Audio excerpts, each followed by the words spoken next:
सम्मत्तिनानि दंसन् वीरे स्वयं दैव्यागहिणम् अगुलगुमब्बावाहम् अट्टगुणाहोन्ति सिद्धाणम् तव सिद्धेन सिद्धे संयम सिद्धे चरित्र सिद्धिया नाणं वेदंसनं मे सिद्धे शेषाणमश्यामि गुरुवाः पान्तिनो नित्यं जानि दैशनायिका चारित्राणवगम्भीरा मोक्षमार्गे उपदेशिका। बोले अनंतानंत सिद्ध परमेश्वरी भगवान की, देवादिदेव आदिनाथ भगवान की, देवादिदेव मूलय पारसनाथ भगवान की, शासन नायक भगवान महावीर स्वामी की, आचार्य भगवंत विराट सागर जी विशुद्ध सागर जी महाराज जी की, मम दीक्षा शिक्षा दाता नए चक्रवर्ती सारस्वत कवि विभव सागर जी महाराज जी की, सिद्ध चक्र महामंडल विधान की।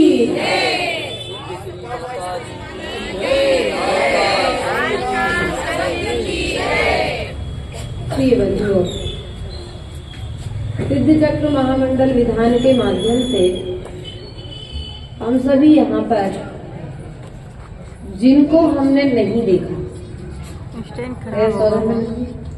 देखा क्या, जिनको हमने नहीं देखा, जिनसे हमारी कोई रिश्तेदारी भी नहीं है, लेकिन फिर भी जिनका कथन, जिनके विषय में हमारे पूर्वाचार्यों ने, तीर्थंकर स्वामी ने समोसण में हम सभी के लिए बताया है, उन सिद्धों की आराधना सिद्ध चक्र महामंडल विधान के माध्यम से हम यहाँ पर कर रहे हैं। प्रिय बंधुओं, गुणों के नमस्कार के लिए परिचय की जरूरत नहीं पड़ती है क्या? सिद्धों ने आपसे यह नहीं कहा कि आप पहले नमस्कार करो, उन्होंने अपने गुणों को प्रकट कर लिया, सो लोगों ने उन्हें नमस्कार करना प्रारंभ कर दिया। इसलिए हमारा भी आपसे कहना यही है, यह सिद्ध चक्र विधान हमें प्रेरणाएं देता है कि पहले गुण प्रकट करो, दुनिया तुम्हारे सामने झुक जाएगी, झुकाने की जरूरत। हम क्या सोचते हैं कि लोग हमारा सम्मान करें, लोग हमारा नाम लें, हमारी ख्याति हो, हमारी कीर्ति फैले। आचार्य भगवान कहते हैं तुम बहिरंग कार्य करते हो, एक बार अंतरंग कार्य करना प्रारंभ करो, इस लोक के जीव क्या, तीनों लोक के जीव तुम्हारी जयकारा करेंगे, तुम्हारा नाम लेंगे। हम सामान्य मनुष्यों से अपने सम्मान चाहते हैं, स्वयं तीर्थंकर अपने समोसण में हमारा नाम लेंगे यदि हम काम अच्छे करेंगे तो। प्रिय बंधुओं, श्रीपाल का चरित्र, श्रीपाल का जीवन हमारे लिए एक आदर्शमयी जीवन है, जिसके जीवन में एक बहुत बड़ा संकट आया, लेकिन संकट के समय में भी उसने धर्म को नहीं छोड़ा।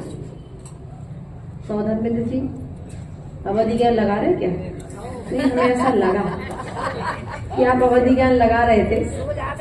नहीं, अवधि ज्ञान लगा रहे थे, पहुंच गए थे वो मुनि सुव्रत भगवान के काल में, जब ये सिद्ध चक्र विधान मैना सुंदरी में किस प्रकार से किया था वो देख रहे थे अपने अवधि ज्ञान से। ध्यान रखना प्रिय बंधुओं, वह श्रीपाल का जीव जिसने श्रीपाल की पर्याय में कोई पाप नहीं दिया, श्रीपाल की पर्याय में श्रीपाल ने कोई पाप नहीं किया, लेकिन राजा श्रीकांत की पर्याय में, कौन सी पर्याय में? श्रीकांत की पर्याय में वही जीव जैन धर्म से, जैन साधुओं से, जैन धर्म को मानने वाले श्रावकों से इतना अधिक ईर्षा रखता था कि उस ईर्षा के प्रभाव से जब वह राजा श्रीकांत की पर्याय में वन में घूमने के लिए गया, विचरण करने के लिए गया अपने सेनापतियों के साथ, तो रास्ते में आते एक दिगंबर मुनिराज का दर्शन हुआ और दर्शन के साथ में इसने मुनिराज की अभिनय कर दी, अर्थात अपशब्द कह दिए, अरे ये तो देखो कैसा नंगा घूमता है। अपशब्द, अपमान कर दिया। उस अपमान का प्रतिफल यह हुआ कि उस जीव ने वर्तमान राजा श्रीकांत की पर्याय में गलत कुष्ठ रोग का रोगी हो गया। इसलिए प्रिय बंधुओं, एक बात ध्यान रखना, विधान कभी स्वतंत्र अपना कर पाओ या नहीं कर पाओ कोई बात नहीं, लेकिन सिद्ध चक्र विधान का जो फल श्रीपाल ने भोगा है वह फल हमें ना भोगना पड़े, इसलिए वैसा कार्य कभी मुनि निंदा नहीं करना, कभी गुरुओं की अभिनय विनय कर पाओ नहीं कर पाओ, लेकिन अभिनय भी, क्योंकि अभिनय का फल श्रीपाल ने भोगा है। श्रीकांत की पर्याय में किए कर्म का फल उसने पूर्व जन्म का किया कर्म आज आकर के उसने हमें भी आज नहीं तो कल मिलता है, लेकिन अपनी अपनी करनी का फल सबको गाते हो ना। इस जन्म में ना सही पर भोग में मिलता है, अपनी अपनी करनी का फल सबको मिलता है। जब अपन को अपनी ही करनी का फल मिलने वाला है तो हम कर्म ऐसा करें कि हमें अच्छा फल मिले, हमें बुरा फल ना मिले। प्रिय बंधुओं, ध्यान रखना, मैना सुंदरी ने कोई पाप नहीं किया था, लेकिन मैना सुंदरी के जीवन में लोग कहते माता जी मैना सुंदरी ने भी तो कुछ पाप किया होगा तब तो उसके लिए श्रीपाल के जैसा पति मिला। उस समय तो मैना सुंदरी ने ना तो पूर्व में कोई पाप किया था ना वर्तमान में कोई पाप किया था, लेकिन उस मैना सुंदरी के श्रद्धान के प्रति, जैन धर्म के प्रति, कर्म सिद्धांत के प्रति कितना विश्वास है, उस विश्वास की परीक्षा का समय उसके सामने में आया था। मैना सुंदरी सिद्धांत की परीक्षा देने में फेल, उसने कहा कि अगर ठीक है मेरे पिताजी, आपने मुझे यदि कोड़ी दिया है और मेरे भाग में यदि कामदेव होगा तो वह कोड़ी भी कामदेव। इतना विश्वास आज की बेटियों को है नहीं है। संस्कार कहाँ से आए? संस्कार कहाँ से आए? आपने ही तो संस्कार दिए हैं, आपने ही तो उन्हें पाला है, आपके ही वृक्ष की छाया तले वे रह रही हैं, तो संस्कारों में कमी कहाँ से आई है? प्रिय बंधुओं, ध्यान रखना है, यदि तुम सीता के जैसी संतान चाहती हो तो पहले तुम्हें सीता की माँ ने जो कार्य किए थे वो कार्य तुम्हें करने चाहिए। जो कार्य राम के पिता ने किए थे वो कार्य तुम्हें पहले करने पड़ेंगे। आदिनाथ के जैसी संतान चाहते हो, ब्राह्मी सुंदरी जैसी पुत्रियां यदि चाहते हो तो तुम्हें पहले, क्या नाम था आदिनाथ की, नाभिराय की पत्नी का नाम नंदा, और तो नंदा सुनंदा जैसे कार्य बोलो तो करने, मोबाइल नहीं मिलेगा उस समय चलाने, चैट करने नहीं मिलेगी उस समय फेसबुक। वो नंदा सुनंदा स्वाध्याय करती थी, वो नंदा सुनंदा नित्य प्रतिदिन जिनेंद्र देव का अभिषेक पूजन देखती थी, करती थी। और हम बंधुओं मैना सुंदरी के जैसी संस्कार संतान यदि चाहिए है, श्रीपाल के जैसा संस्कारित यदि पुत्र आपको चाहिए है, तो पहले तुम्हें वैसे संस्कार स्वयं में भरने पड़ेंगे। पहले तुम्हें स्वयं संस्कारित होना पड़ेगा। वह श्रीपाल का जीव जो पूर्व में कर्म कर रहा है, वह वर्तमान में फल भोग रहा है, तो हमें भी पूर्व के किए हुए कर्मों का फल वर्तमान में भोगना है। तो कर्म सिद्धांत पर विश्वास कर लो। मुझे पर के द्वारा दुख मिलता नहीं है, मुझे दूसरे के द्वारा सुख मिलता नहीं है। जब दूसरा मुझे सुख दुख दे नहीं सकता है, तो मैं दूसरे के भरोसे बैठ करके अपना जीवन व्यतीत क्यों करूं, बर्बाद क्यों करूं? अपने समय का सदुपयोग धर्म को करने में कर लो, क्योंकि जितना समय तुम धर्म करने में दोगे, उतना समय ही तुम्हारे साथ में जाने वाला है, और दूसरा समय तुम्हारे साथ में जाने वाला।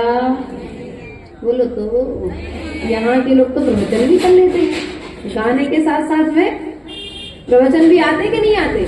हमको तो नहीं आते। देखो भैया, हम तो आपकी हूं करवा के क्लियर कर लेते कि हम सही बोल रहे कि गलत। मतलब हमारे को जो आप सुन रहे हो, उसके पहले आपको भी आना जरूरी है। प्रथम घटना श्रीपाल की जीवन में हुई कि उसने आचार्य भगवंत सुगुप्ताचार्य मुनिराज से एक नियम लिया था। कौन सा नियम लिया था? उसने एक नियम लिया था कि मैं आज से सप्त व्यसनों का त्याग। सप्त व्यसन कौन कौन से हैं? आते हैं ना? इन 7 व्यसनों का उस श्रीकांत राजा ने सुगुप्ताचार्य मुनि के चरणों में बैठ करके विनोद भैया त्याग किया था। अब त्याग तो कर दिया, अब हुआ क्या? नियम भी बिना परीक्षा लिए टिकता नहीं है। जैसी परीक्षा की घड़ी आई, इष्ट मित्रों के साथ बैठा और उसने अपने सारे नियम तोड़ दिए। माता जी हम भूल गए थे, अरे यार कितने दिनों तक नियम पाले, ये नियम भी हमसे नहीं हो। तो आहार दे विकला ने 1 अंजलि आहार देना था, सो नियम ले लिया।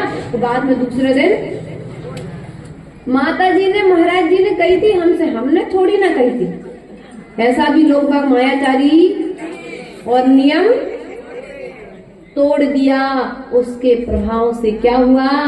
जो राजा श्रीपाल की पर्याय में जब वह राज पद पर बैठने वाला था, उसके पूर्व में से कुष्ठ रोग हो गया, और कुष्ठ रोग के फल से ऐसा कुष्ठ रोग हुआ जैसे कोरोना बीमारी हुई थी छुआछूत वाली, ऐसा कुष्ठ रोग हो गया। एक साथ में 700 सेनापति छुआछूत के कारण में उसके लिए राज्य छोड़ करके अपने चाचा को राज्य सौंप करके, अर्थात उसे राज्य छोड़ करके दूसरे राज्य में, इसके प्रभाव से नियम तोड़ने के। माता जी पहले तो खूब बड़ा मकान था हमारा, लेकिन पता नहीं ऐसा समय आया कि आज किराए के मकान में हमें, तो समझ लेना पूर्व में तुमने कोई मुनिराज के चरणों में कोई नियम लिया था, उस नियम को तोड़ा था, उसके फल से आज तुम्हारी छाया भी हट गई। क्योंकि तुमने धर्म को तोड़ा है, तुमने धर्म को छोड़ा है, तुमने मुनिराज के द्वारा सामने दिए हुए वचन को खंडित किया है, तो तुम्हारा राज वैभव भी अब खंडित होने वाला। वह श्रीपाल का सब राज छूट गया। वह विहार करते करते आगे बढ़ रहा है कि अपने उद्यान में, यहाँ पर मैना सुंदरी के यहाँ पर आ जाता है। दूसरे समय में उसने एक जल्लोषधि रिद्धिधारी जो मुनिराज थे। कौन सी रिद्धिधारी? पंडित जी प्रश्न कर लेना आप, ये जो लिख लेना शाम को, बड़ी सी टंकी आने वाली, हमने सुना है नाम में शाम के समय प्रश्न मंच पंडित जी के प्रवचन के बाद, तो जो रहेगा प्रवचन में उसको ही वो टंकी मिलेगी, ठीक है ना? तो जल्लोषधि रिद्धिधारी है। अब आपने बता दी, हम बता ही नहीं, पहले देखो लॉलीपॉप दिखाओ, बाद में फिर क्यों भैया? यही है ना, दुकान पहले लगाते हो, व्यक्ति देखते हैं फिर आते हैं। ऐसा तो नहीं कि पहले दुकान बाद में व्यक्ति, पहले बिना बताए नहीं आते। सुनो, तो क्या हुआ? एक जल्लोषधि रिद्धिधारी, कौन सी रिद्धिधारी मुनिराज थे? कौन सी रिद्धिधारी थे? जल्लो सदी रिद्धिधारी मुनिराज के लिए जब वे वन से विहार करते हुए, नगर से विहार करते हुए वन की ओर जा रहे थे, तो जल्लो सदी रिद्धिधारी मुनिराज के तन पर लगा हुआ मैल, मुनिराज श्रृंगार, क्रीम पाउडर, लिपस्टिक नहीं लगाते ना, पक्का है? तुम्हारे जैसे साबुन से नहा के तो नहीं नहाते ना, ऐसा तो नहीं करते अपने मुनिराज। विश्वास है कि नहीं है? चरिया देखी कि नहीं देखी? मंडी दीप वाले तो ऐसे बिल्कुल अच्छे से देखा था, वाली खुद की कछु नहीं हुई। नहीं, ऐसी तुम्हारी बेइज्जती नहीं कर रहे, तुम्हारे के गुणों का सम्मान कर रहे हैं। सुनना, ध्यान रखना। क्या हुआ कि जब वे मुनिराज नगर से विहार करके वन की ओर जा रहे थे, तो उनके तन पर मैल लगा था, हाथ में पिच्छी कमंडल थे, चेहरे पर जो मिट्टी आदि जो मैल जम गया था, वो तन मल भी उन्हें श्रृंगार की तरह शोभित कर रहा था, लेकिन व्यक्ति को वह मल भी एक कोढ़ी की तरह दिखा। उसने मुनिराज से कह दिया, देखो तो क्या कैसा कोढ़ी जा रहा है। क्या कह दिया उसने मुनिराज से? कैसे छपे घिना से घूम रहे, ऐसे कह देते ना अपनी भाषा में, अपन कह देते ना, तो साफ सुथरे रहो। उसने ऐसे अपशब्द कह दिए। अब उसने कह तो दिए, जल्लो सदी रिद्धिधारी का अर्थ क्या होता है? जिनके स्पर्श का मल भी, जिनके तन का निकला हुआ विष्टा भी, बमन, फूक, लार, नाक का मल, आंख का कीचड़, कान का कीचड़, शरीर के किसी भी अंग का मल यदि हवा के माध्यम से स्पर्शित होकर के तुम्हारे शरीर से स्पर्श हो जाए, हवा तो ठीक है, यदि साक्षात भी तुमको मिल जाए और तुम यदि उसको लगा लेते हो, तो जल्लो सदी रिद्धिधारी के मुनिराज के मल का इतना प्रभाव होता है कि कुष्ठ रोग जैसी बीमारियां ठीक हो जाए। ऐसे उन मुनिराज का अपमान किया। किसने? राजा श्रीकांत ने जब अपमान किया, तो उसे भी वर्तमान में कुष्ठ रोग को भोगना पड़ा। उसके पश्चात में उसने एक दिगंबर मुनिराज, राजा श्रीकांत की पर्याय में पाप करे जेखट, इतना चिढ़ता था जैन धर्म से, जैन मुनियों से, इतनी अधिक ईर्ष्या थी उसके लिए। उसके प्रभाव से क्या हुआ, उसने एक दिन जब वह वन विहार के लिए जा रहा था और मुनिराज प्रतिमा योग में, अर्थात एक आसन से स्थिर होकर के, अपन तो थोड़े बहुत हिल जाते हैं सामयिक करते समय, जाप करते समय, लेकिन मुनिराज जैसे अपने भगवान विराजमान है ना समूषण में, ऐसे विराजमान थे, प्रतिमा योग बिल्कुल स्थिर, आंखें नासा दृष्टि, कौन आ रहा है, कौन जा रहा है, कोई मतलब। लेकिन उसने कहा, लो आज का हमारा दिन फिर से अमंगल, ये नंगा बाबा में फिर से आज ईर्षा बस उसने अपने सेनापतियों से कह दिया कि आज तो इसे समुद्र में फेंक दो। उसने नीतेश भैया मुनिराज के लिए समुद्र में फेंकवा दिया। उसे दया भी नहीं आई, लेकिन मुनिराज ने अपना प्रतिमासन नहीं खोला, वे अपनी सामयिक करने में लीन रहे। उसके प्रभाव से 4 मंत्री जो उसके साथ में थे, उनने सलाह दी कि भो राजन, इन मुनिराज ने तुम्हारा क्या बिगाड़ा है? आप बार बार आते हो, कुछ न कुछ अपशब्द कहते हो, आज तो आपने अति कर दी, उन्हें आपने समुद्र में फेंकवा दिया। देखो दया करो, उन्होंने आपसे कुछ नहीं कहा है, आप उन्हें समुद्र से बाहर। जैसे ही उसने मुनिराज को सेनापतियों से कहकर के पुनः वापस समुद्र से निकाल करके जहां पर मुनिराज विराजमान थे, मुनिराज ने उपसर्ग समझ करके अपने हाथ और ज्यादा स्थिर, इसलिए बोलते ना, जल सिद्धों को, थल सिद्धों को, सागर सिद्धों को। अभी पर पढ़ेंगे जयमाला, जब पढ़ेंगे अभी 2-3 तीसरे या चौथी बलय में आएगी, तो जल से जो सिद्धि हुए हैं, स्थल से जो सिद्धि हुए हैं, सागर से जो सिद्ध हुए हैं, ऐसे कई जीव हैं जिनको सामायिक करते करते कहीं समुद्र में फेंक दिया, कहीं चट्टानों से फेंक दिया गया, कहीं सामायिक करते करते शरीर के टुकड़े कर दिए गए। ऐसे अत्याचार हुए हैं अहिंसा धर्म को मानने वाले जीवों के। आज से नहीं, अनादि काल से ये परंपरा चलती आ रही है। इसमें कोई विद्रोह है, लेकिन हमें अपनी समता को बनाए। साधु ने अपना आसन नहीं खोला, वे स्थिर रहे, सेनापतियों ने उनके लिए वापस निकाल दिया, राजा अपमान करके वापस। इसके लिए भी राजा श्रीपाल की पर्याय में जब धवल सेठ के साथ में व्यापार करके लौट रहा था, क्या करके लौट रहा था? पैसा कमा के लौट रहा था, तो उस धवल सेठ ने इसके लिए भी क्या किया? रैन मंजूषा के राग में आकर उस धवल सेठ ने से समुद्र में उसने मुनिराज को फेंका था, तो उसे भी धवल सेठ ने अपने नौकरों के द्वारों से भी समुद्र में फेंकवा दिया। अर्थात जैसा कर्म उसने किया था वैसा कर्म उसे भी भोगना पड़ा है। इसलिए कभी साधुओं के लिए यदि आवास दान स्वयं ना दे सको और यदि कोई दूसरा देता है तो मना मत करना। अपने यहाँ तो व्यवस्था है अच्छी, इतना बड़ा संत निवास बना है हमारे राजीव भैया परिवार की ओर से। किसने दिया था? राजीव भैया परिवार की ओर से जो जगह दान दी गई थी उस पर संत निवास आपने बनाया है। तो हमारा आपसे इतना ही कहना है कि पुण्य कर पाओ नहीं कर पाओ दुख मत करना, लेकिन पाप नहीं करना है। उसके पश्चात में उसने मुनिराज के लिए जब पांचवी घटना उसके साथ में है हुई, उसने मुनिराज जब जंगल में थे तो उसने मुनिराज के लिए भांड कहा था। क्या कहा था?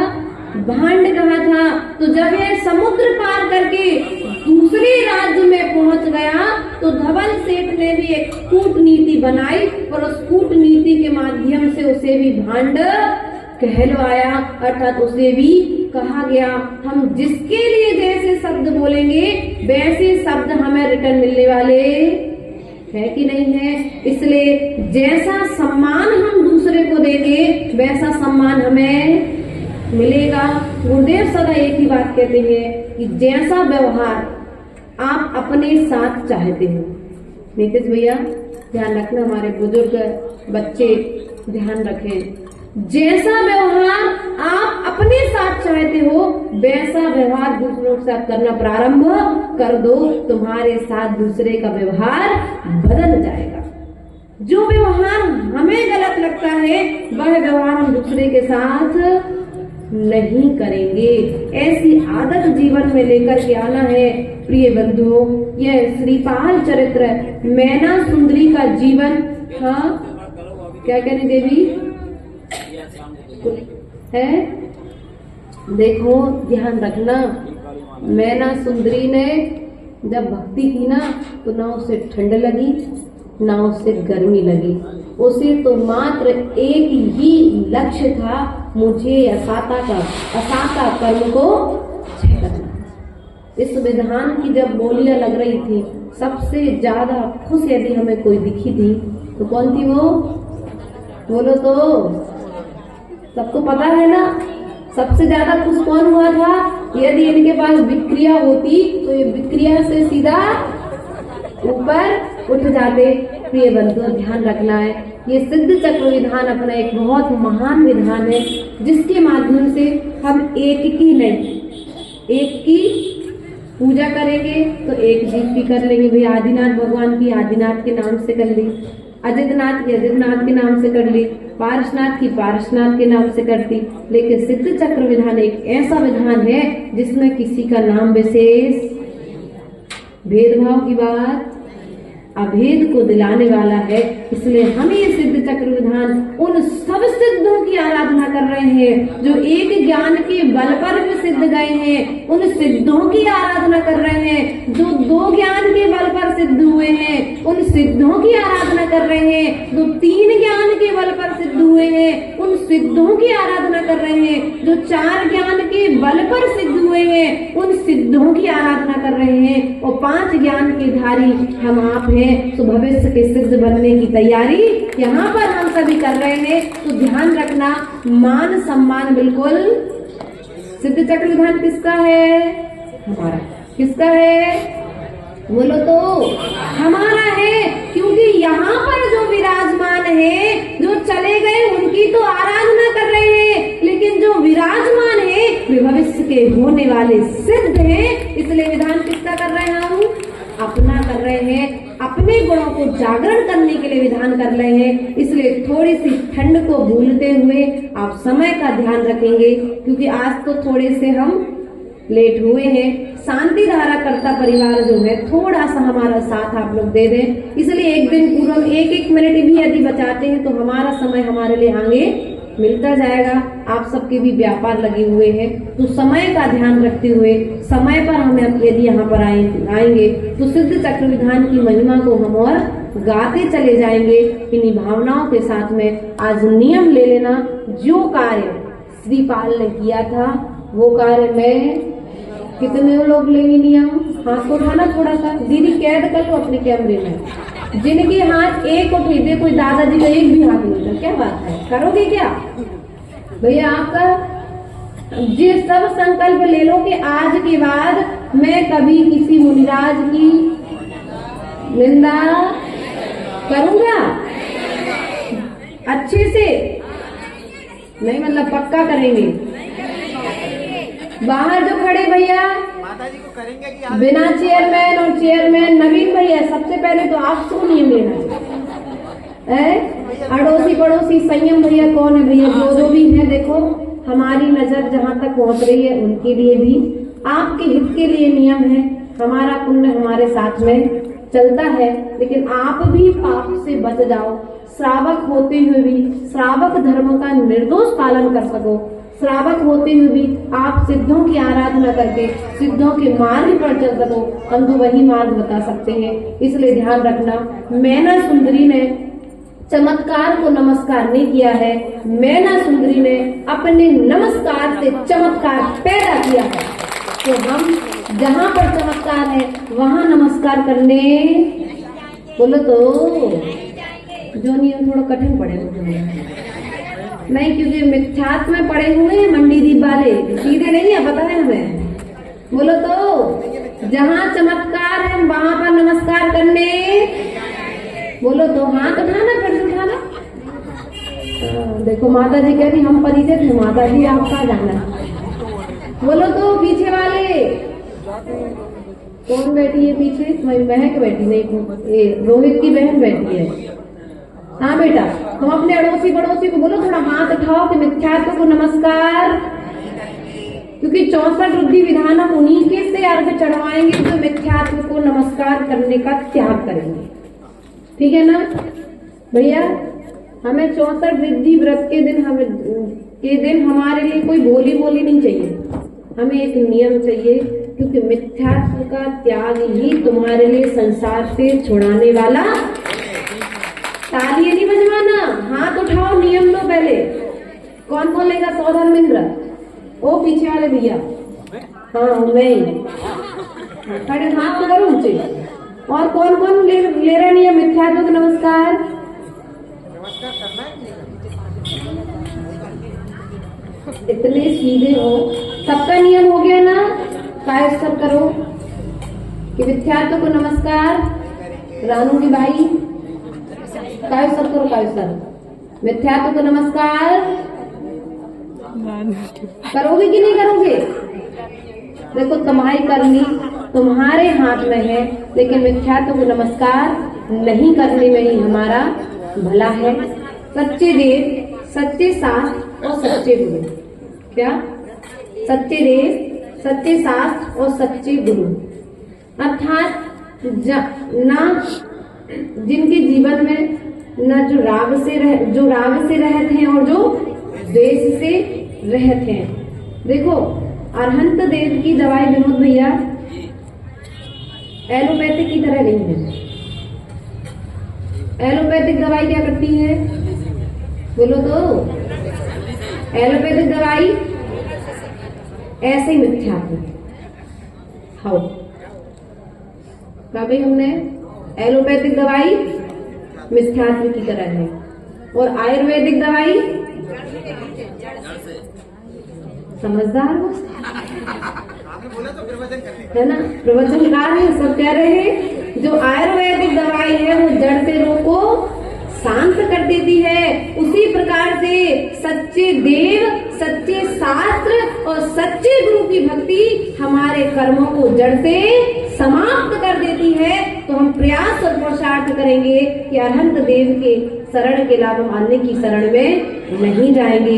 इन्हीं भावनाओं के साथ में बोले परम पूज्य आचार्य गुरु और एक्सपर्ट विभव सागर जी महाराज जी की, परम पूजनीय आर्यिका 105 सती श्री माता जी की, सकल आर्यिका संघ की